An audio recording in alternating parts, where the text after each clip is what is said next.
could not believe the length of the line of cars waiting at the stop sign there in front of the, what's the white tower, the White Columns building, to turn into or to go down into.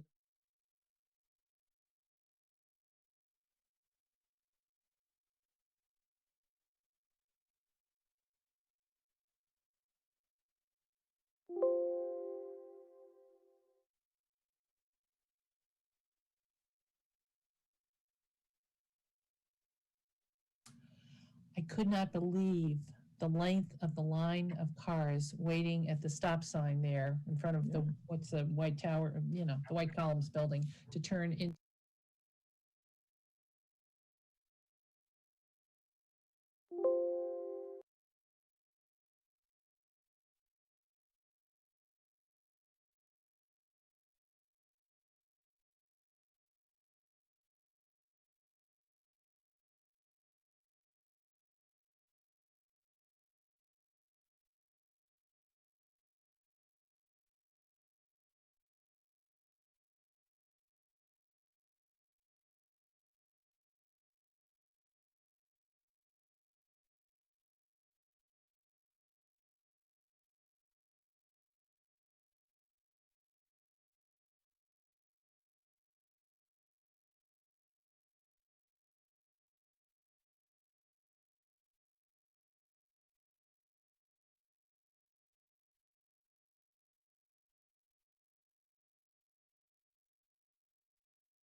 Okay, All right. ready?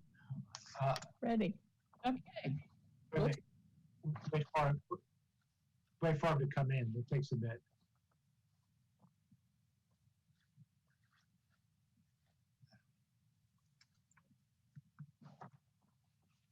great, thank you. All right, welcome everybody. This is the Beach Advisory Committee meeting. And I'm going to first take the roll call to establish our quorum. John Dykstra, Here. Joanne Guston, Present. Jen Wasserman. Here.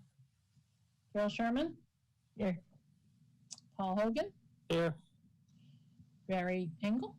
Here. Thank you. And Ed Hutchins? Not here, looks like. I have not heard from him whether he was going to be able to attend tonight or not. So we do in fact have a quorum. Let's proceed with the first agenda item, which was approval of the June 17th meeting minutes. We don't yet have the June 29th, the meeting where we dealt with the one issue. So anybody have any comments or corrections that haven't already been passed in? All right, anybody want to make a motion to approve? I make a motion with the one amendment that someone put in. I think that was me, which was a pretty low in the grass one, but thank you. Yes. Okay, Second. thank you. All right, John, Aye. Joanne, Yes. Jen. Aye. Carol. Yeah. Paul, Yes. Mary, Aye. and I vote aye. So it's approved unanimously. All right, the next item is our customary opening up for public comments on items not on the agenda, but I am going to exercise my prerogative, maybe with or without my hat as chair, to make a public comment right here. Many of you may be aware of, some of you may not be, of a couple of incidences of vandalism that have occurred recently here at the beach that I want to speak to very briefly. The first concerns the dog ordinance. Obviously, that was adopted on June 8th, and less than about a week later, the new summer rules would have come into effect. Since it was going to take a little bit of time to get the information out about the new rules in the form of the stickers that would amend those big welcoming signs. And we felt it was important to get the information out so that people would know, number one, they had more time on the beach with their dogs, but that they had to be on leash.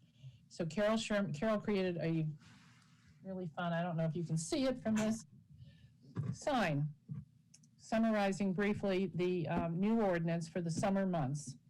And we got it laminated, we got it put on stakes, and I can personally attest that my husband and I went around to every single one of the beach entrances and hammered that sign right at the entrance, at the start of the entrance to the beach. And the town was behind this because they wanted to get the information out as quickly as possible too. So they were definitely in place shortly after the 15th. And then it came to my attention, I noticed that the Proctor Street entrance sign was missing.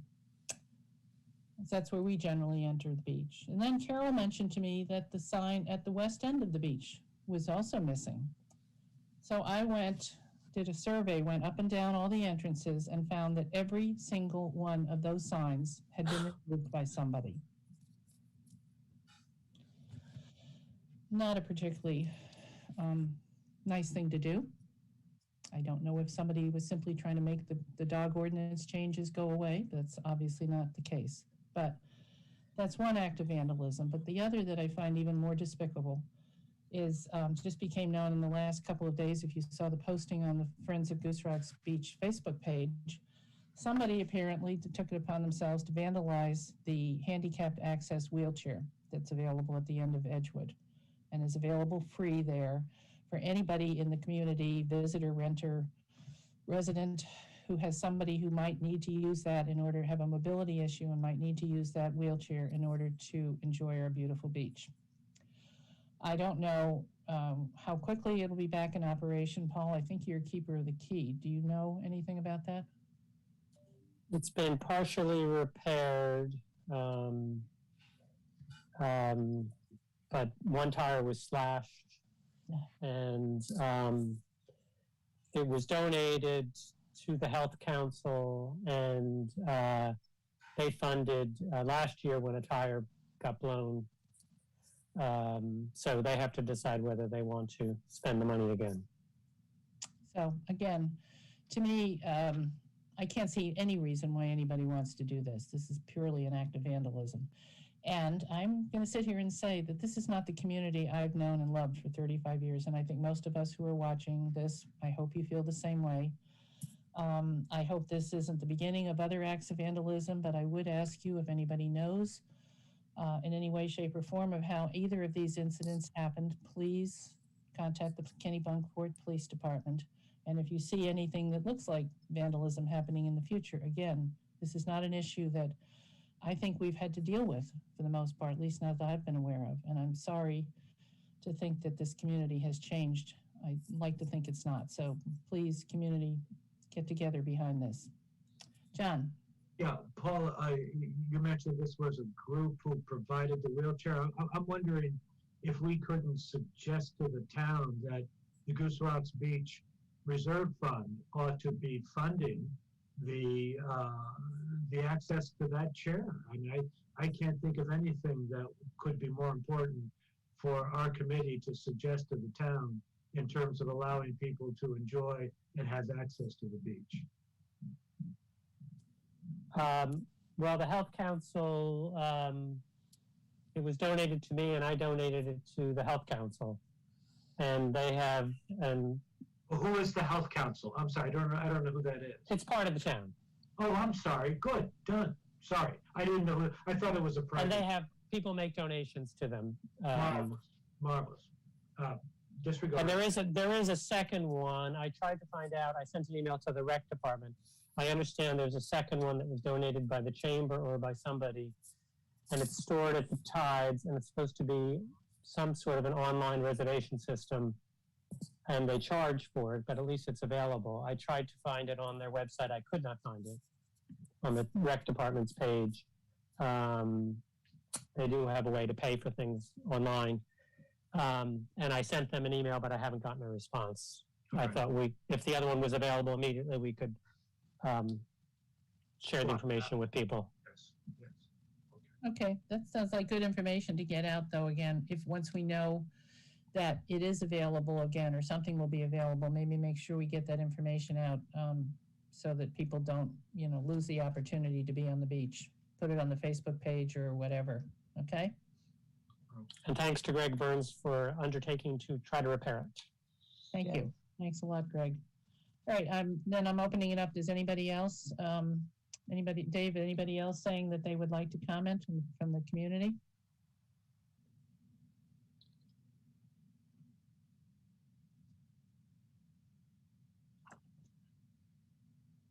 I'm having trouble hearing there. Is anybody else? Susan's coming out. Oh, okay.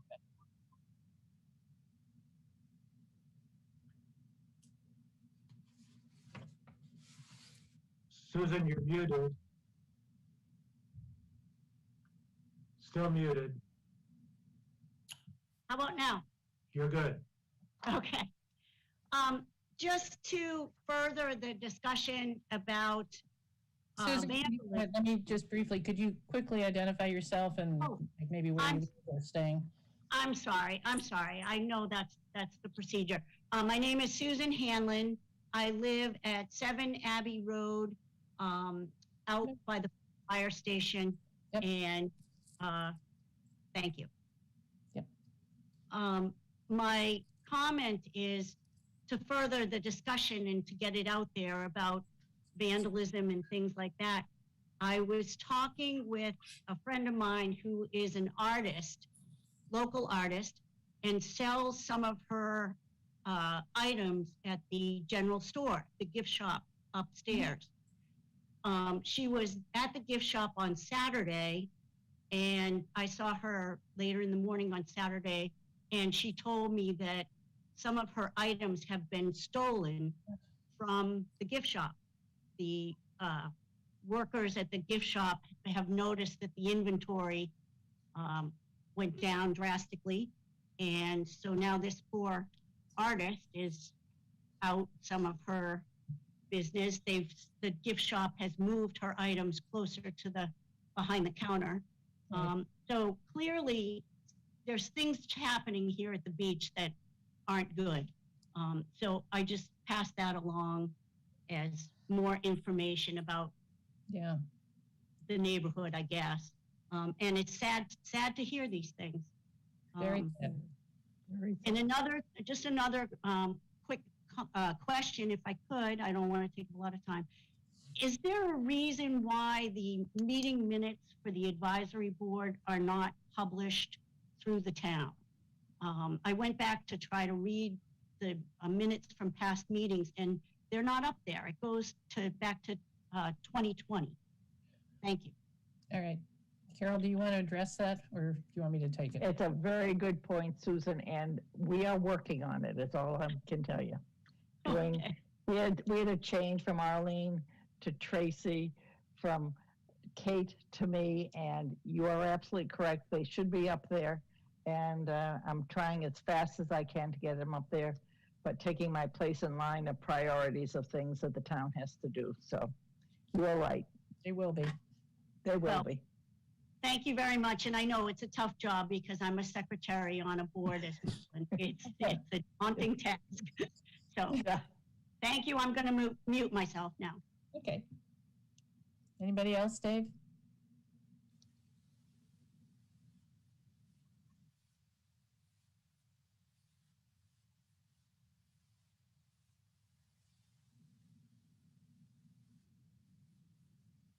Hi, Bill Casey, Cottage 9 at the resort at Goose Rocks.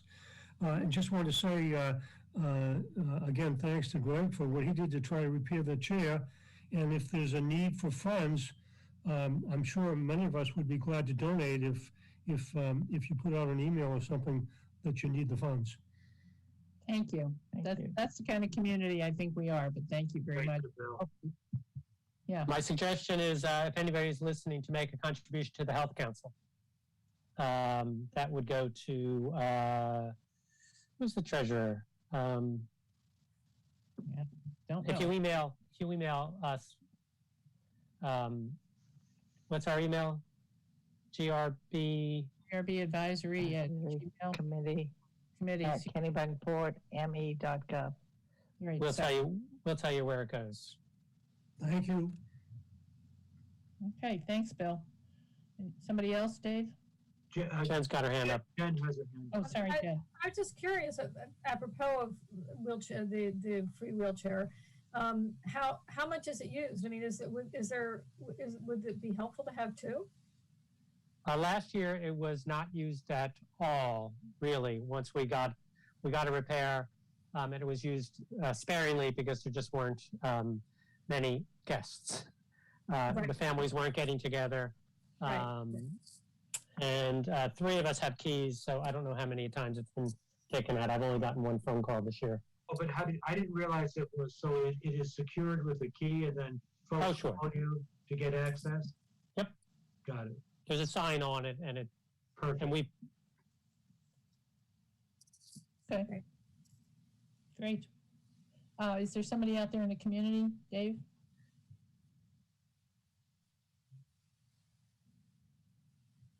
Oh, and Kai Leffler, was that? Yes. Good. I have a couple of things. Okay.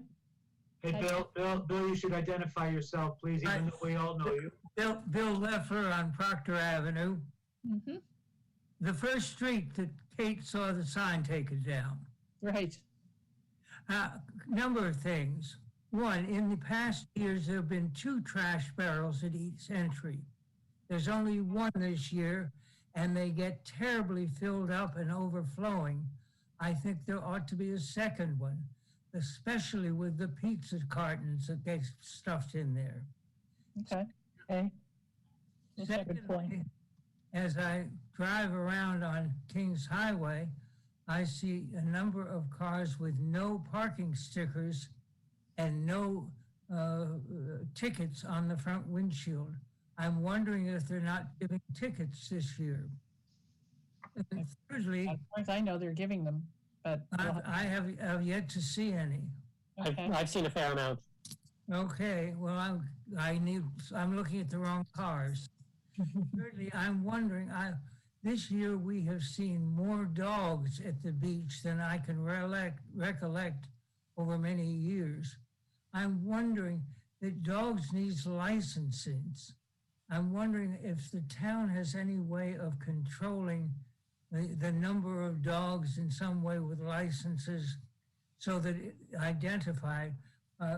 The other day, Kai read that the people in Tel Aviv are being fined if their dog leaves poop on the ground and they don't pick it up. I don't know how we're doing here at the beach in that respect, but if there are people who fail to pick up the dog poop, they ought to be held responsible. And I'm wondering how that might be done. Well, part of it, Bill, is being there at the time, such as, I mean, the CSOs certainly keep an eye out for something like that, because the requirement that you clean up after your dog has been in the dog ordinance from time immemorial. Whether people follow it, whether the CSOs or whoever is patrolling the beach, otherwise it's pretty hard to figure out who did something and left it behind, but it is required to clean up. And as far as licensing goes, I don't think there's any way we can manage that. For one thing, a dog's license is given in general by the town in which it lives, and we have a lot of visitors here who bring their dogs from elsewhere. So that's not something that the town has any part of that process. But I agree that it would be lovely if we could assure that all dogs that are on the beach are licensed, because for one thing, that generally requires that you have produced evidence to wherever jurisdiction is licensing your dog, that your dog is fully vaccinated, or at least vaccinated for rabies. So. Right. Thank you. Thanks, Bill. Okay, anybody else, Dave?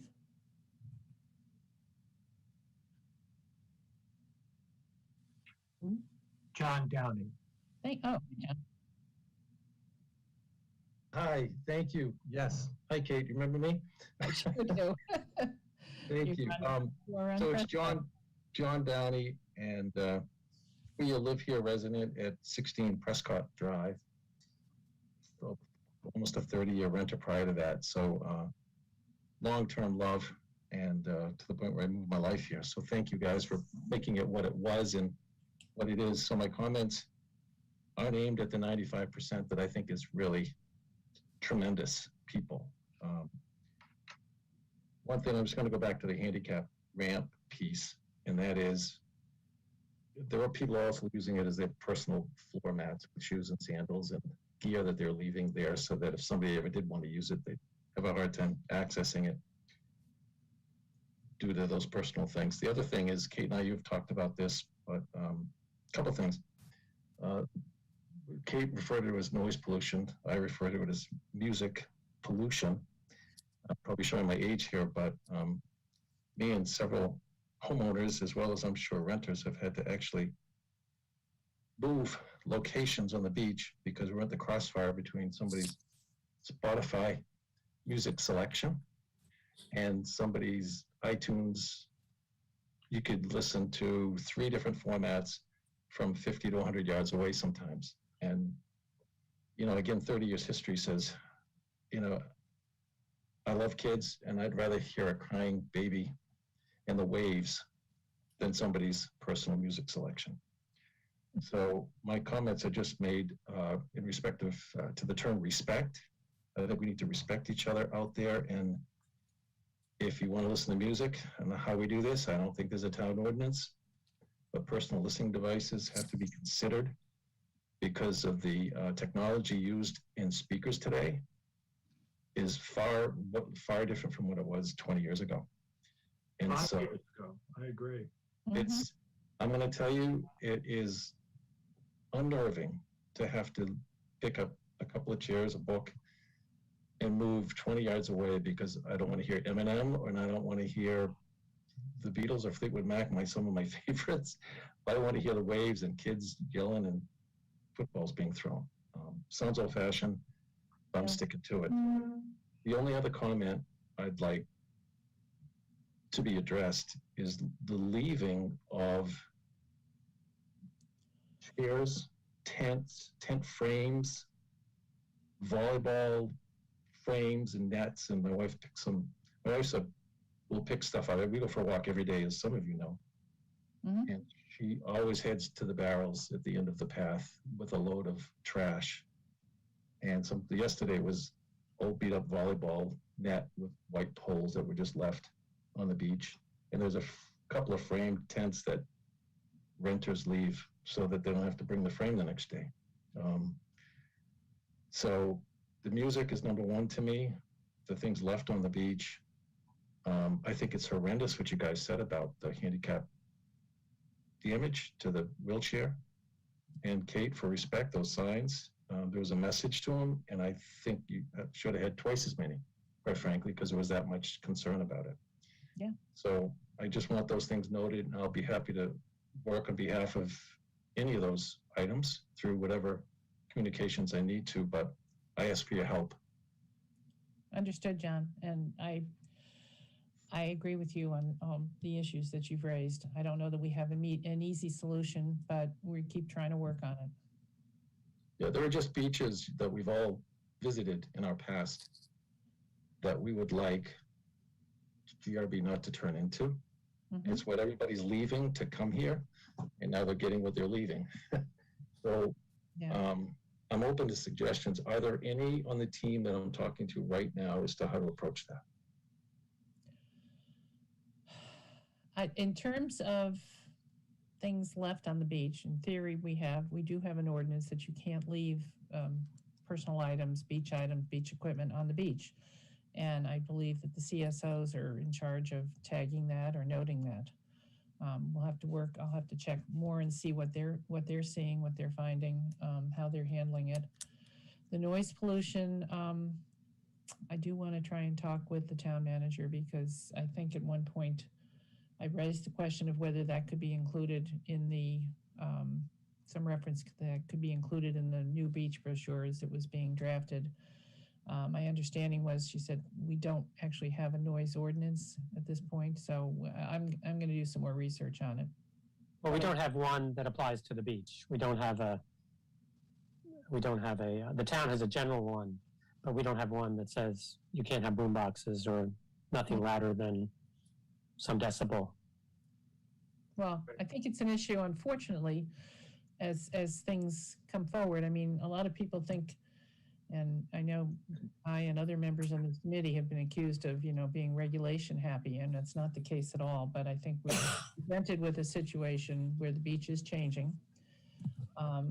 And so we can only work with what's presented to us and try and do our best to keep it something that everybody can live with.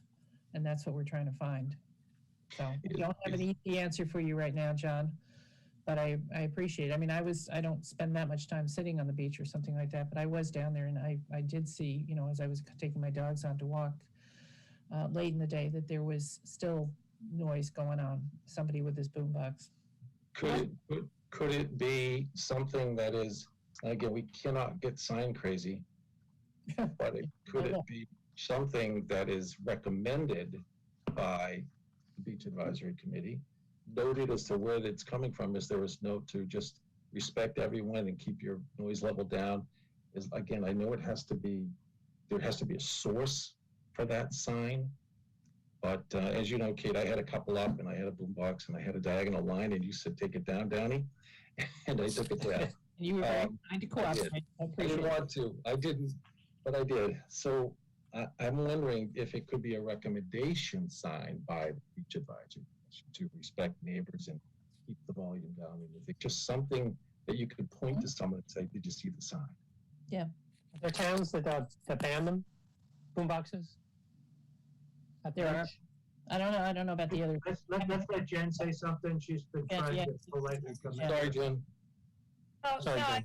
I no, it's fine. I don't have anything massive to add. I was just a couple things, with the community service officers, I don't know how hard it is for them with all like beach chairs for them to decide, did somebody leave, if it's in front of someone's home, is this the beachfront owner's property or not? So it becomes difficult probably for them to tell. I mean, so that's one thing. I mean, I agree. We definitely don't want things left. At the end of Jeffrey's, my side traditionally has not had stuff on my neighbor opposite me had last year used to have 30 kayaks left there. I noticed yesterday there were 9, and I don't know if they happen to belong to the people who are perhaps renting that house, or if they are people leaving them. But it's hard, it's hard to police.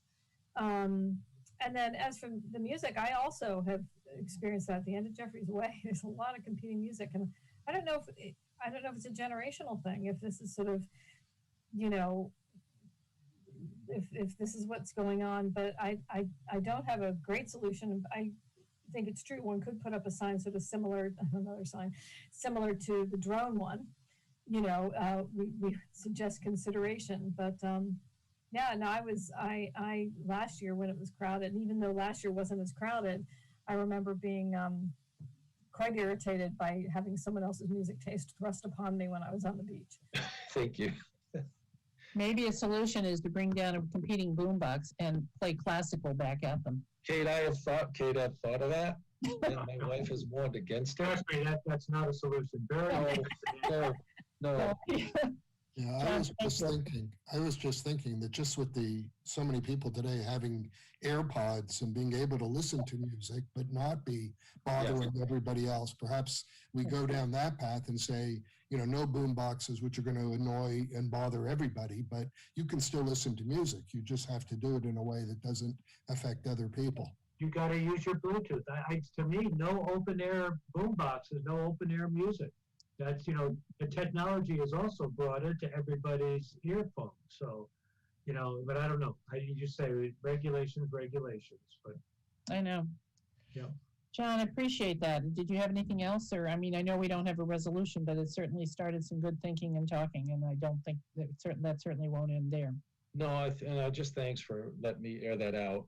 Again, it's, 95%, I think, just respect the heck out of the beach, and the term respect somehow, I almost want on every sign we ever put up, just respect is, the R in Goose Rock should be for respect too, right? Right. Okay. Anybody else?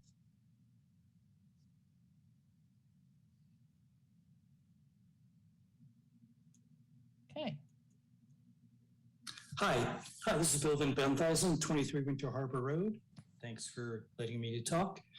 Just a couple of things I wanted to touch on regarding the dog signs. Just a couple of weeks ago, we had gone on the beach and the signs were there at the entry pathways, and they were very low. And I don't know if people don't see them or whatever, but we were on the beach around noon on that Sunday, and there were 2 dogs on the beach with their families on the beach within earshot of where we were set up. And the CSOs passed by several times without even taking notice. I had to go and make mention to them that, hey, do you see these dogs here? Mm-hmm. And they finally went and addressed the issue. My question is regarding the CSOs. They seem to hug the waterline when they walk the beach for the most part, and not very close to where people are really camped out along the upper beach areas. So I didn't know if there was some way to get the CSOs to walk closer to the activities that are going on, to really have a closer eye on things such as dogs on the beach at the wrong time of the day. Mm-hmm. So that was one thing. And just to respond to Bill Leffler's comment about the parking stickers that he's not seeing in the cars, I don't know if he's aware that the tickets that are issued for the parking from the machines are something that folks leave on their dashboard, so not attached to their rear windows. So that could be why he's not seeing them. So anyway, that's all I wanted to say. Thanks for all your efforts, and keep going. Thank you very much. Okay. Okay.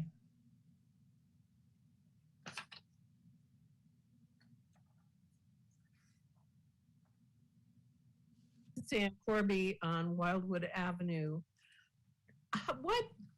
What kind of recourse do the CSOs have? I mean, I wonder about the rules that get made and how they get monitored. It seems to me that they have very little they can do. I once asked them about the kayaks and they said they really couldn't do much about them except to leave a ticket, leave a warning. But in case of the dogs and some of these other things that they actually see, what can they do to remedy the situation?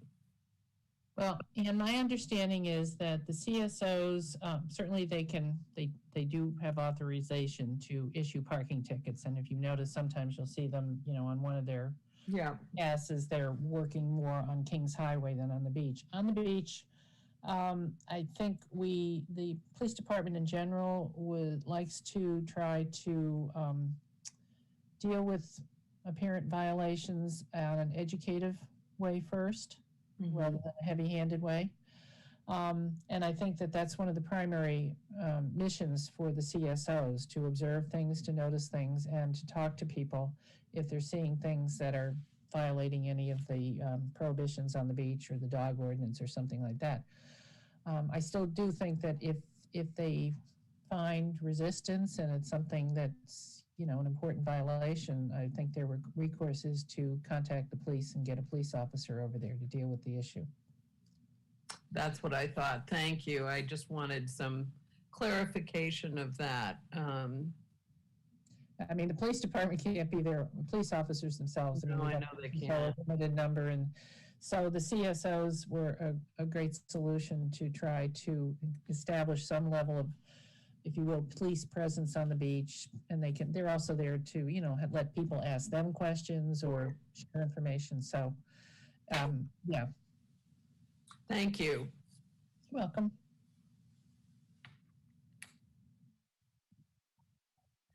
Okay. Thank you for all the public comments and the input.